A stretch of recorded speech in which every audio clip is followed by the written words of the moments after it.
আসসালামু আলাইকুম, সবাইকে স্বাগত আমার আজকের রেসিপিতে।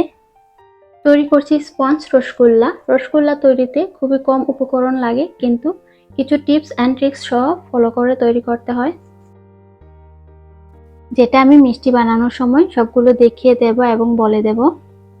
পারফেক্ট মিষ্টির জন্য ছানা তৈরিটা পারফেক্ট হতে হবে, এবং পারফেক্ট ছানা কিভাবে তৈরি করতে হয় সেটার রেসিপি অলরেডি আমার চ্যানেলে দেওয়া আছে।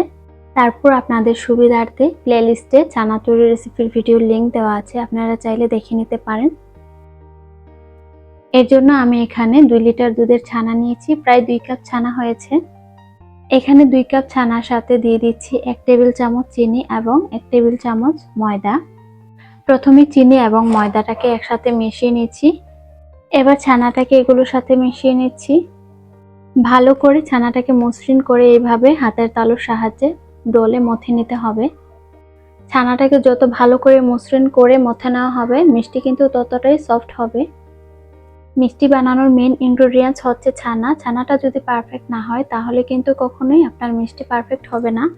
মিষ্টির ভেতরটা শক্ত থেকে যেতে পারে, মিষ্টি চুপসে যায় অথবা মিষ্টি ফেটে যেতে পারে। তাই অবশ্যই পারফেক্ট মিষ্টির জন্য পারফেক্ট ছানা তৈরি করতে হবে।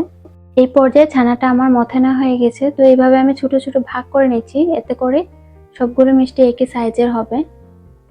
আপনারা চাইলে আপনাদের পছন্দ মতো মিষ্টির সাইজটা ছোট বড় করে নিতে পারেন। তো এইখানে কিছুটা ছানার অংশ নিয়ে এইভাবে হাতের তালুর সাহায্যে প্রেস করে মসৃণ একটা বোল তৈরি করে নিচ্ছি বা মিষ্টি তৈরি করে নিচ্ছি। আর এটা কিভাবে করতে হয় আমরা মনে হয় কম বেশি সবাই জানি। একইভাবে সবগুলো মিষ্টি তৈরি করে নেব। তো এরই মাঝে আমার সবগুলো মিষ্টি তৈরি করা হয়ে গিয়েছে। এখন আমি শিরা তৈরি করার জন্য চুলায় একটি হাঁড়ি বসিয়ে দিয়েছি। তার মধ্যে দিয়ে দিচ্ছি 1.5 কাপ পরিমাণ চিনি এবং এর মধ্যে দিয়ে দিচ্ছি 5 কাপ পরিমাণ পানি। এখন আরো দিচ্ছি ফ্লেভারের জন্য 3টি এলাচ। তারপর শিরাটাকে একটু নেড়ে দিচ্ছি। চিনিটা গলে যখন শিরাটা ফুটে উঠবে তখন মিষ্টিগুলো একে একে দিয়ে দেব। এবং যে কোনো স্পঞ্জ মিষ্টি তৈরির ক্ষেত্রে অবশ্যই চিনির শিরাটা পাতলা হতে হবে, না হয় শিরাটা ঘন হলে কিন্তু মিষ্টিগুলো শক্ত হয়ে যায়। তারপর মিষ্টিগুলোকে একটা ঢাকনা দিয়ে ঢেকে প্রথমে হাই হিটে 10 মিনিট জাল করে নেব। এরই মাঝে ঢাকনা তুলে আমি 1 টেবিল চামচ এখানে কাঁচা দুধ দিয়ে দিচ্ছি। কাঁচা দুধটা দেওয়ার ফলে কিন্তু যখন শিরাটা ফুটে উঠবে এবং একটা ফেনার সৃষ্টি হবে, তখন মিষ্টিগুলো অটোমেটিকলি ঘুরতে থাকবে।